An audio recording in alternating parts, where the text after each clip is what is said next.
In today's video, we are going to experiment using mud making colors to test a theory that I have about one special technique and how it can never, ever look muddy.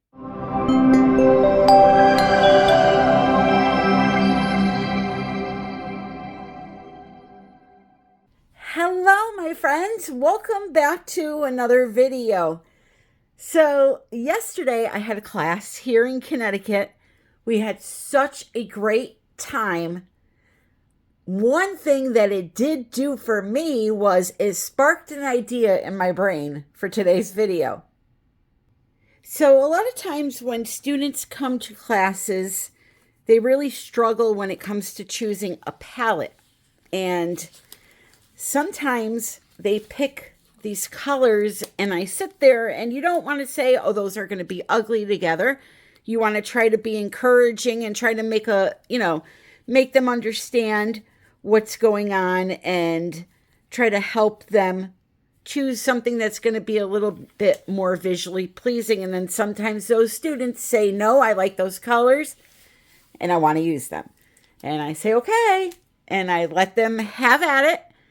And I swear to you that these strange palettes that they pick, they turn into the most gorgeous thing I've ever seen. It's the craziest thing. So today I was thinking to myself, let me try to do a piece of art using some really raunchy colors together and see if it's possible to make an ugly acrylic pour. Now, of course, when you use colors like orange and purple together, you're going to get mud. But there's one technique that I feel that even with mud, you can make it look pretty. So today's technique is the Dutch pour. You can see I have some very odd colors here. I have a magenta, a green, a light blue, a purple, and a rust orange color. Totally should make mud, all right? For the base, what I'm going to do is I have some leftover paints, and those paint colors together probably shouldn't look too well, but we're going to see what happens. So I have a coral color. I have a metallic blue, and then I have this, I don't know if it's vermilion orange or what color it is, but it's just blending them together to make one color for the base. I'm not sure what's going to happen there. We're going to see. I also have this beautiful metallic blue that I'm thinking about adding into my actual palette with the weird colors, and then some silver as well. All of these paints are mixed with 1 part paint, 2 parts American Floetrol, and water too thin. Now, I want to show you the consistency. I don't want to show it with that silver, though, because silver can be deceiving. Here's what the consistency looks like. It flows off the stick and leaves a tiny mound. Okay? Just like that. So we're going to see what happens. Can I make mud? I almost feel like I need to add in another color into this base. But with the orange and the green and the purple and the pink, those are definitely mud making colors. So let's just add these two together. Maybe I'll just get a funky purple color. And we'll use this color for our base. And you know what? We have to add in the rest of this too. That vermilion. Is it possible to make the world's ugliest Dutch pour? Let's find out together.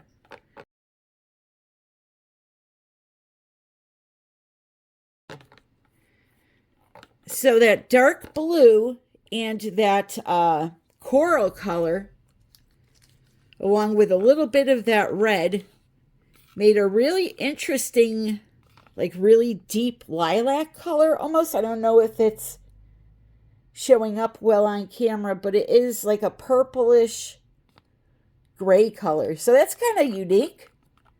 So what I'm going to do is I'm going to take this and pour it onto the canvas and spread it all around.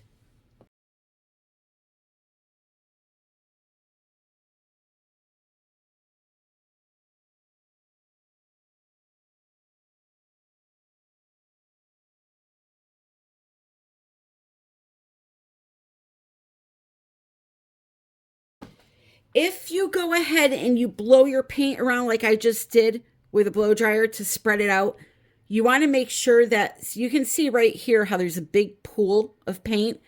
You want to kind of just like let it level out for a minute and then tilt it around so that you have a nice level surface, okay?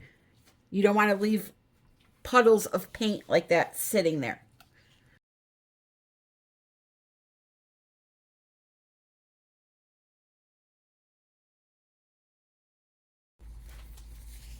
A question that gets asked in my class a lot is, how do you know you have enough paint on the canvas? How do you know you've gotten enough paint off the surface? When do I know to stop tilting? When you're tilting your paint off of the canvas to get a nice level base coat, you'll know that it's time to stop when it's really struggling to come off the canvas, the paint, all right? It'll start really taking a long time to move and the drips will become really slow. That's how you know.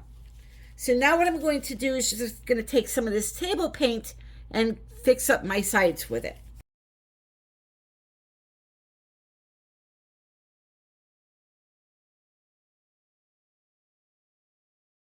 And then what I'm going to do is I'm going to transfer some of this blue and silver into a smaller cup so it's easier to control.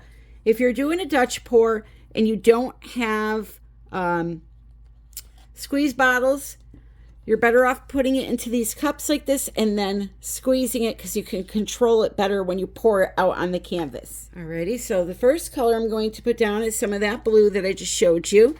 And as for design, let's go like this.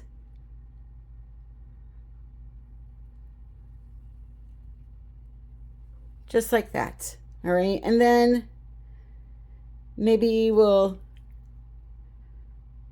come over this way. The composition is totally up to you. All right, and then maybe this way. Just like that. Next, I'm going to put down some green. Or actually, you know what? Let me put the rest down. The rest orange. This ought to be great. Oh boy. Me and my bright ideas.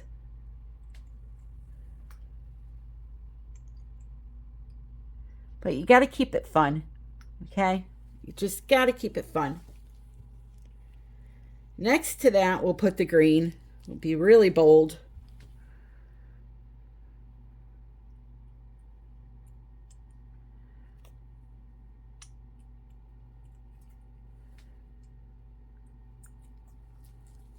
Okay. Then we'll come in with the silver.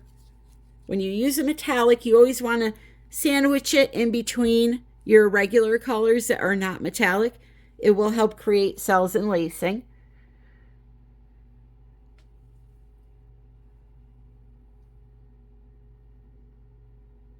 And I totally missed over here. Then we need our light blue.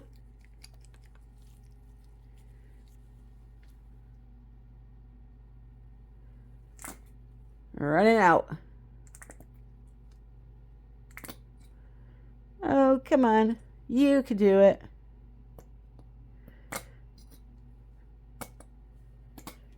All right. Good. Good, good, good. Then the magenta. What a horrible, horrible palette this is. My goodness. Talk about ugly.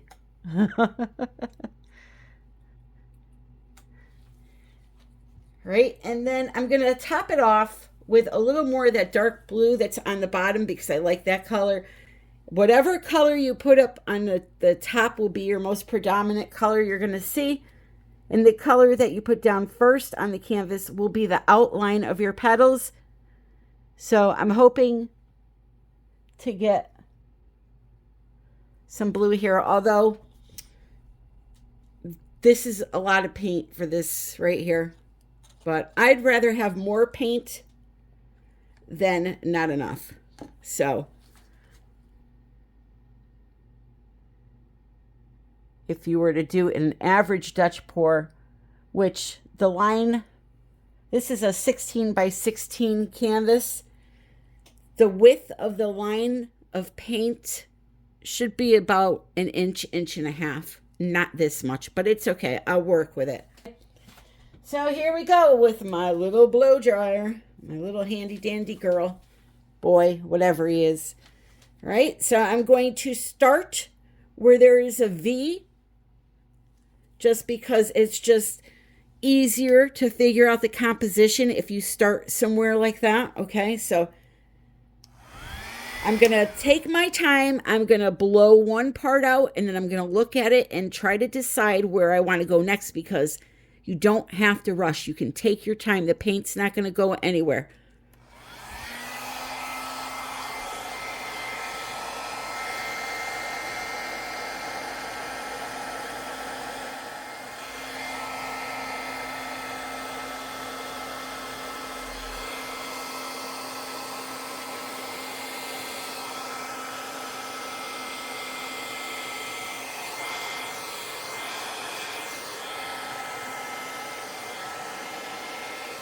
So now that I have that, I'm sitting here and I'm thinking, okay, obviously I'm going to want to go up this way next. Look at how pretty that is. You see what I mean? It's just impossible to do. You can't make an ugly Dutch pour.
And there you have it, my friends.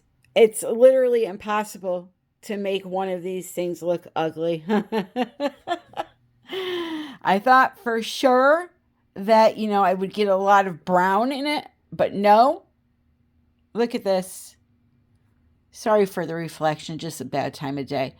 Look at this. It's just colorful and vibrant and really, really pretty. And that background is so unique. Let me see if I turn my flash on, if you'll see a little bit more of that background. It's a really odd plum color. Like, I can't even explain it. But it is metallic too, because that blue that I mixed the coral into was a metallic blue. But look at this. This will be gorgeous under resin. Absolutely gorgeous. So anyway, my friends, if you have trouble picking palettes and you don't want to take a chance like I just did, you can go on Pinterest and just type in the search bar, blue color palettes, green color palettes, and you'll get tons and tons of recommendations for colors that go with blue or green or whatever you're searching for. It's a huge help. Anyway, I hope you enjoyed this video. Next Sunday, I will be releasing the information for buying soap. So if you're into that, make sure that you come back, and make sure you come back anyway and say hi. All right. I love you all. Thank you so very much for joining me. And until the next video, which is next Sunday, 3:30 p.m. Eastern Standard Time, happy pouring.